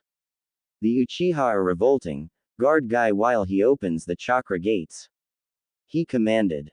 They immediately formed a double circle around Guy. Guy took his stance, quickly focused his mind and began opening the chakra gates every 5 seconds. 1, 2, 3, 4, 5, 6. Guy nearly roared, his chakra at an incredible level, his skin dark red, his muscles swollen and pulsing with power. Feel the power of the green beast of Konoha. Guy roared with power and began blurring around the street faster than most of the Junin Uchiha with the Sharingan could follow, and the few that could weren't fast enough to dodge his attacks. He was cutting them down like a scythe through wheat, a bloody trail of limbs and heads in his wake. He's a huge pain in my, but I'm glad he's on my side. If he went all out I doubt even I could stop him. When he recovers from this I'm never going to hear the end of it. Kakashi thought as he took a moment to catch his breath. All the Uchiha were turning their attention to Guy. He looked around and calculated how much longer Guy could maintain that, how many were left, how much chakra he had left, and if he'd be needed at the tower if they finished first. He didn't like what he came up with. I hate using these things, but I can't risk losing any more friends. Kakashi said, pulled a soldier pill from his belt pouch and put it in his mouth without removing his mask. He wasn't telling how he did it. A few moments later, filled with energy, he grabbed his right wrist. Those who don't follow orders are trash, those that abandon their friends are less than trash. Kakashi said emotionlessly as he focused his chakra. Fugaku, head of the Uchiha clan, turned as fast as he could when he heard it, but he couldn't react fast enough to save himself as he heard the last word of his life. Reikiri, Kakashi said as he drove his hand completely through Fugaku's chest and obliterated his heart. 6:28 p.m., outside the Hokage Tower. Tenten stood on the roof of the 3-story building across the street from the tower, two empty scrolls on the roof near her feet with a pile of kunai. She grabbed another double handful and with a practiced hand laid them out along the ledge of the roof except for the one in each hand. She was thrilled beyond words to actually get to watch her secret idol Tsunade in action. To say she was impressed was a monster understatement. Watching carefully, she took aim and threw a kunai at Chunin coming up behind Tsunade. It hit the junction between his neck and body, severing the artery. She hadn't expected to do it until she was 12 or 13. But she'd just killed her 16th person and it didn't bother her at all. This wasn't cold-blooded murder. They'd betrayed Konoha were going to kill not only the former Hokage but the 5th Hokage, her idol Tsunade. They'd given up their rights as citizens and people as far as she was concerned.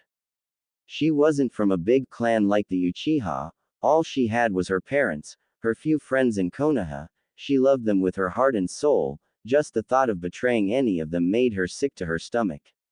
Maybe it was growing up the daughter of shinobi weapon merchants, but she was loyal to the point of being a fanatic. Even at 7 years old, loyalty was a concept already deeply ingrained in her mind and heart.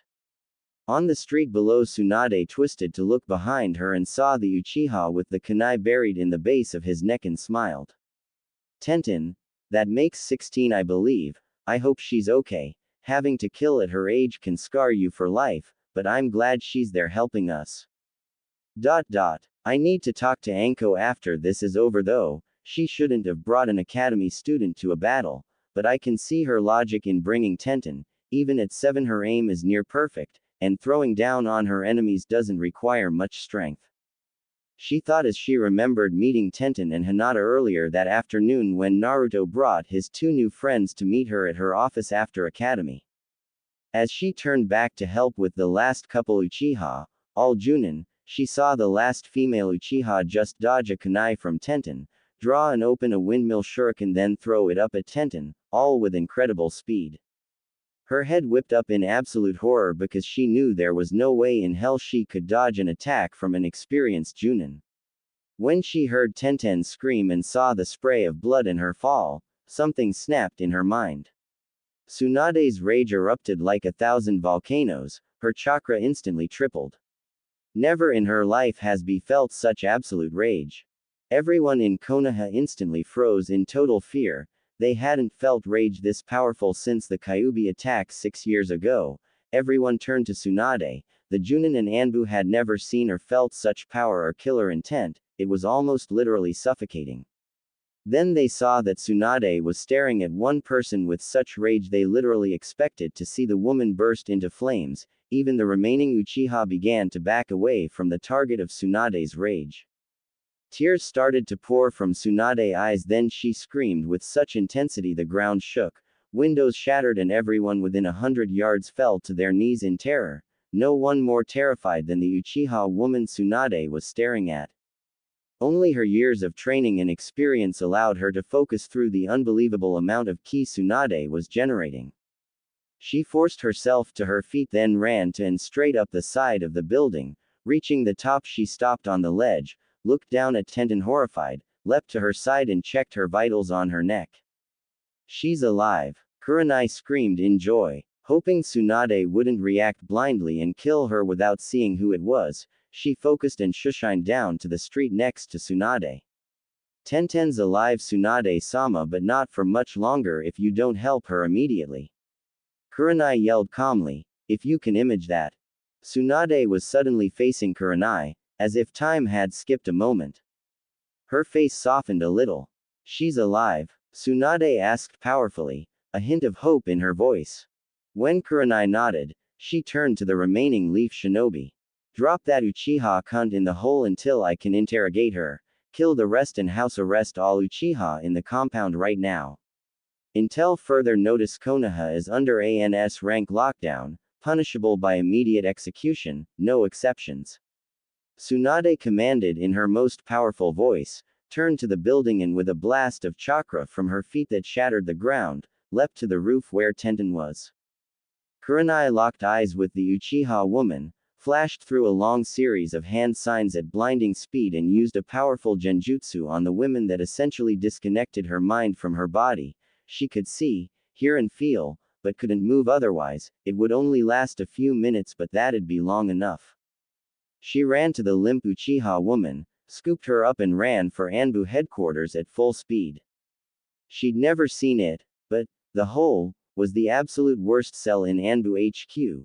It was hundreds of feet underground, accessible only by a high-security elevator, opening into a hallway 10 feet long to a room at the end, which was 6 feet by 6 feet with multi-layered chakra suppression seals on all the walls, floor, ceiling and the door, all of which were made of a very rare metal harder than diamond, with only a bucket in the corner.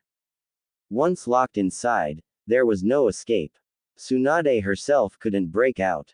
On the roof of the building, Tsunade was kneeling by Tenten. Her hands glowed bright green with her most powerful healing jutsu. As much as she'd like to, she couldn't reattach Tenten's right arm, although it had severed her arm 2 inches from the shoulder, but it had been chakra enhanced and the residual effect prevented Tsunade from even attempting it without knowing exactly which jutsu was used. Without that knowledge, she couldn't break it. It also should have been impossible for a medic to stop the wound from bleed NG, but she was no normal medic, and that she could overpower. Within a minute she had the wound closed, but Tenten had lost a lot of blood, and for someone her age and with her small size it was even worse.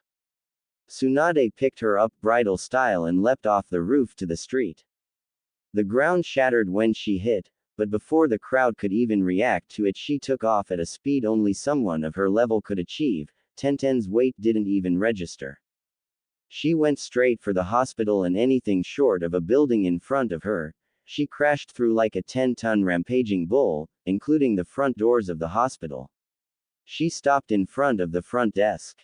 ICU, 3 units of blood matched and ready, ASAP, have the trauma team ready in case she goes into shock. Tsunade commanded powerfully.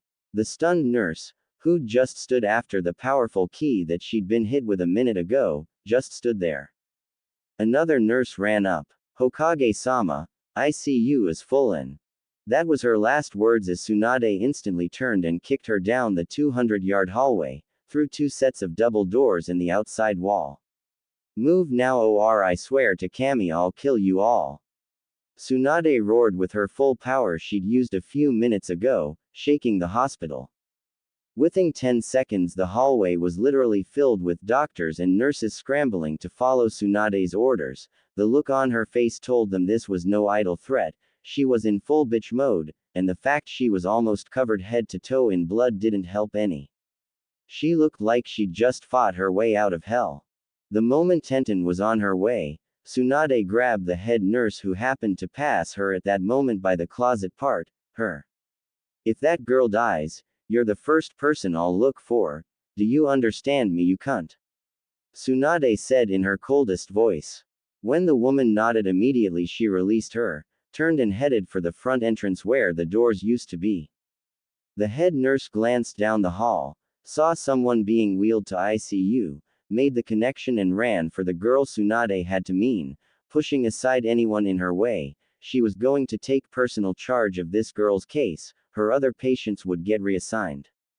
If Tsunade was mad enough to threaten her life, despite the fact Tsunade had handpicked her for that job, she wasn't taking any chances. She'd authorize anything she had to get that girl the best care, the budget, her very life, or at the very least her future as a functional woman, was now at stake. 6:35 p.m., woods near the Hokage Tower. Under normal circumstances, even without using his Sharingan, Madara could have beaten the blonde Jinchuriki not using Kyuubi's power, but he was still too shaken from having it forcibly taken from him. He saw the boy moving toward him very fast for his age, and brought his hands up for a jutsu, then screamed in shock and agony when the boy was suddenly in front of him, having just removed all his fingers in a single swipe of the blade, except for his thumbs. Trying to use a jutsu against a little kid, shame on you. Kyuubi said in Naruto's voice, unable to resist the temptation of mocking him. If my Nei-chan was here, she would have cut your balls off, so consider yourself lucky. Kyuubi mocked, then vanished in a burst of speed. Madara couldn't believe it. He knew the most powerful jutsus in existence. and a boy had just rendered them all useless. Worse, a Jinchuriki, a being he should have had kneeling at his feet. Ah! Madara screamed as his knees exploded in agony, which got far worse when he dropped on them, unable to stand any longer. Despite the pain, he looked down and saw the backs of his knees had been slashed halfway through. Now it's a fair fight. Who am I fooling? Like you, I was trained to win. As a shinobi, there's no such thing as a fair fight to someone like you. This is for trying to kill my Ba-chan. Naruto said, gave the Uchiha clan founder a full power chakra kick that obliterated his testicles, and before the pain could even fully register in the man's brain, a swing of the blade removed his head from his shoulders. Kyuubi looked down at the now headless corpse, smiled, wiped his blade clean, sheathed it and cancelled the special seal. Kyuubi knew there was no way to hide what had happened from Naruto. He flashed through a long series of hand signs and blew a pure red fireball onto the corpse. It would totally destroy the remains, then burn out in seconds. Nothing else would be destroyed but the grass in that spot. Please forgive me, Naruto. I wish I could have waited longer. Kyuubi said normally. With a quick hand sign sent a chakra flare straight up into the air where everyone would see it, laid down in the grass and withdrew back into Naruto's mind. Naruto would be asleep until morning from exhaustion. A minute later, a tree at the edge of the clearing was broken in half, then Tsunade jumped the stump. She froze at what she saw. Terror suddenly gripped her heart. Naruto was on the ground unconscious and splattered in blood she prayed wasn't his, and next to him something was being incinerated in a red bonfire she knew only Kaiba could have done. She bolted to his side, terrified her godson might be dead or dying. She was finishing the hand signs for her most powerful diagnostic jutsu as her knees hit the ground. Oh please Kami, don't do this to me, let him live and I swear I'll stop up my life. A moment later, a huge smile appeared on her face. He's alive. She screamed in joy, scooped him up and ran back for the hospital. She'd need him in the morning to help with Tenten. She'd need all the support she could get in the upcoming weeks. And she needed to talk to him. She had a sinking feeling in her stomach. Kyuubi had a lot to do with what happened and some serious explaining was coming. And as his godmother, she was afraid of what he might say or do when he was told the whole truth. As strong as she knew he was, this was on a whole different level than what even Anko had prepared him to handle. I better have all the people he cares about there in the morning, I'll need the support. Tsunade thought. She couldn't just tell his part of it, he was too damn smart and would figure the rest out. It was all or nothing, and nothing simply wasn't an option now. Emotionally, it was time to put her tits on the chopping block and pray Naruto didn't chop them off. Plus, she had to tell him what had happened to Tenten. As she ran back to the hospital, Naruto in her arms, that sent another icy chill down her spine. The only consolation on that was the fact Tenten was still alive. Hospital. 23 minutes later.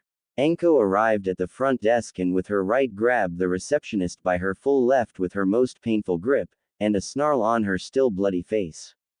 Where's my Naruto-Nisan? Anko asked with lightly restrained anger.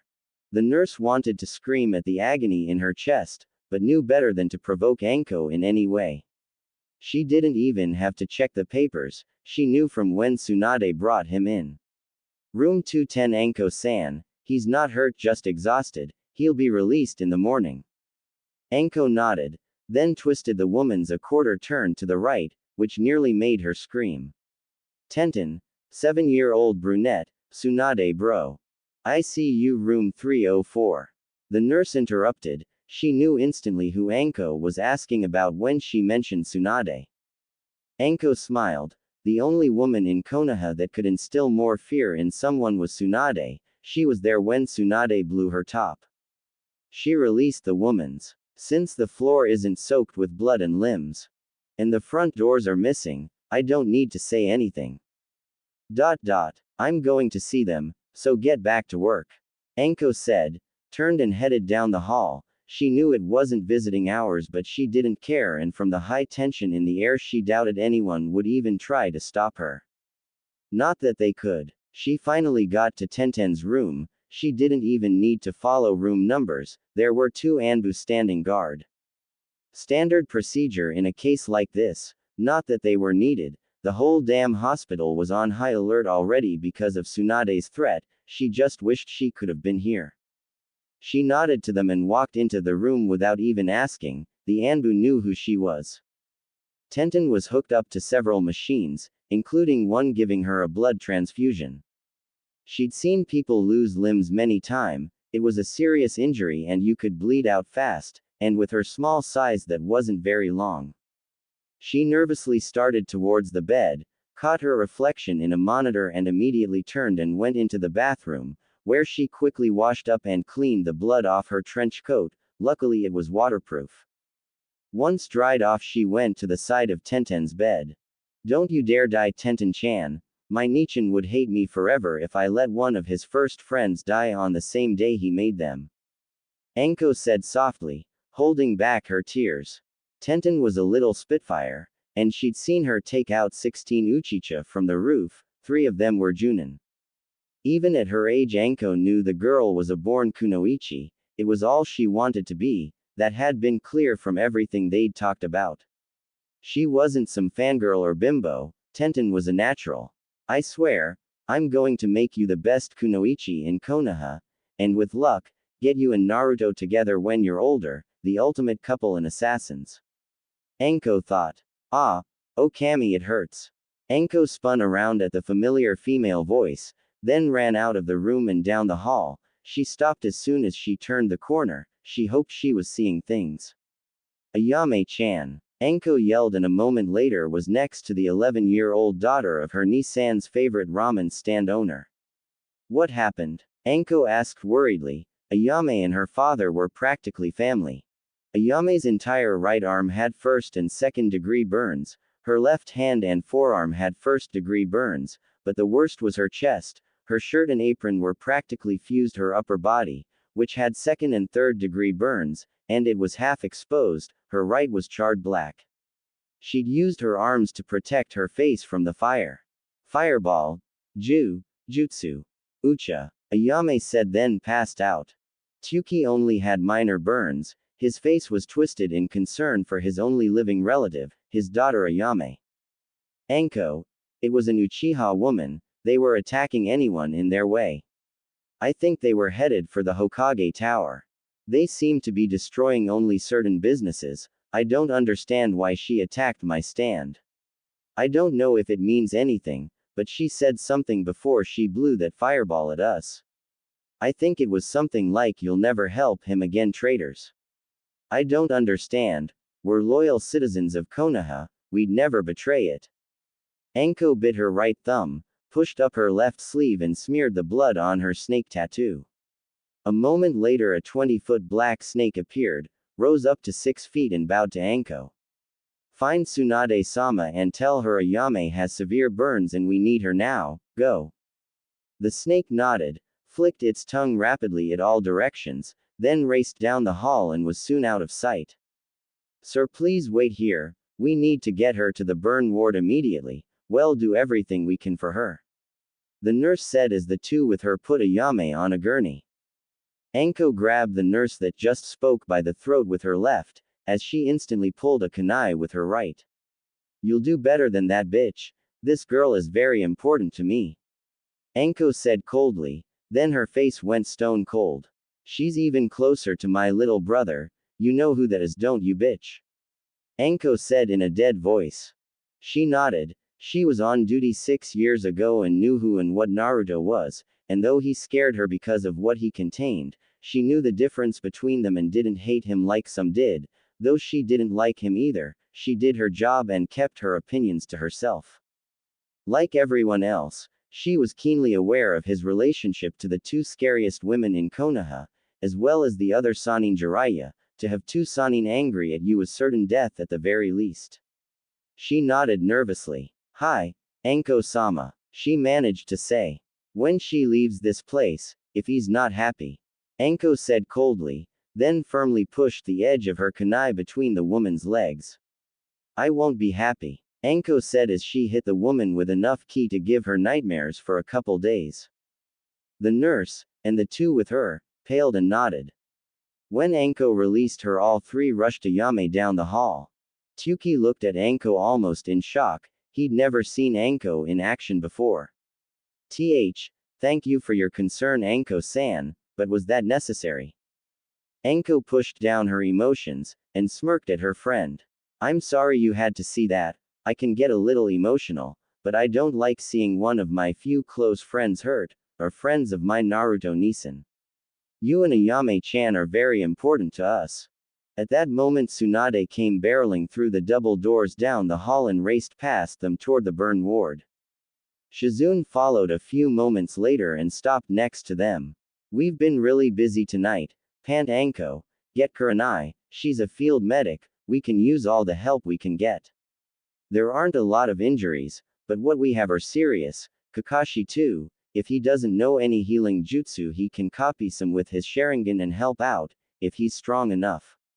Shizune said, then took off down the hall after Tsunade. I'll see you later, Tuki, and I'm very sorry Ayame-chan got hurt, but she'll be okay. Don't worry about your ramen stand, you know how the brat is, he'll move heaven and earth to get you back in business. Anko said with a big cheesy smirk. Tuki had to laugh at that. Thank you, Anko-san. From now call me Anko-chan, what happened was because of us. Those Uchiha hurt you because they know you're our friends. I could never make up for what happened, but from now you and Ayame are family. If you ever want anything from me as a kunoichi, or as a woman, just ask. Anko said seriously, gave him a seductive wink, made a hand sign and vanished in a swirl of wind and leaves. Suchi stood there, stunned and red-faced at what he just heard. He knew Anko really well and had heard how she was before she got serious with Kurenai, as well as how unpredictable she could be, but that caught him totally off guard. I can't deal with this right now, I have to focus on my precious lil girl for now, I'll talk to her later. Tuki thought. Anko was never more than a good friend in his mind, but when she made the offer, part of him couldn't help but think of her great body and full, at least for a moment. -10 minutes later, Ayame's room.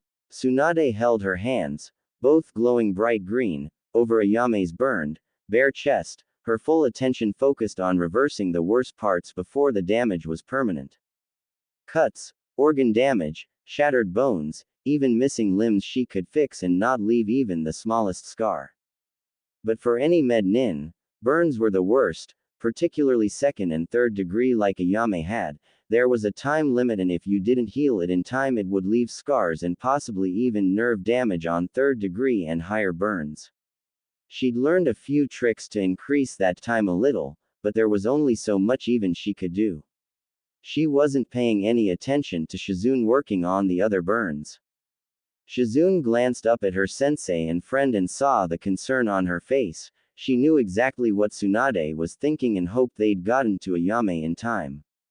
She'd normally heal an injury completely before moving to another, but for burn protocols it was different. Treat the worst damage first, just get them to a point their body can handle it naturally, salve and wrap the area then move to the next burn. The idea was to prevent nerve damage and loss of dexterity in shinobi, though mainly for field use. While a good idea, how do you explain that to a burned woman or kid who'll have to live with the scars the rest of their life? A shinobi can handle it, that was part of the job, like Kunai.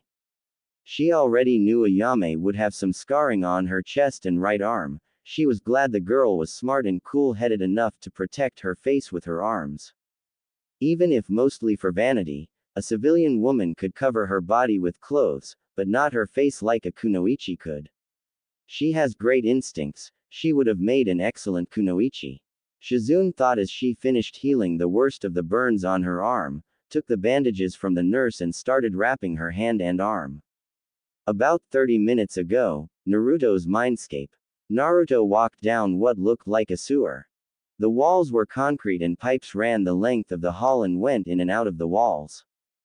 There were 4 kinds of pipes. Black were the biggest at about a foot thick, then red pipes about 8 inches, then blue pipes about 6 inches. And running between, around and through the blue and red pipes were 3-inch purple pipes. Whoever built this place was a lousy plumber, but at least it's dry, if kinda dark. Where the hell am I anyway? The last thing I remember was. Naruto said as he walked, then stopped when he heard a very deep laughter echo through the hall like thunder. Follow my voice, Naruto, and I'll explain everything to you. The deep and very powerful voice said to him. Naruto steeled himself and did as told. He wasn't afraid. Well, maybe a little. Whoever this was, they were much stronger than even Ba-chan.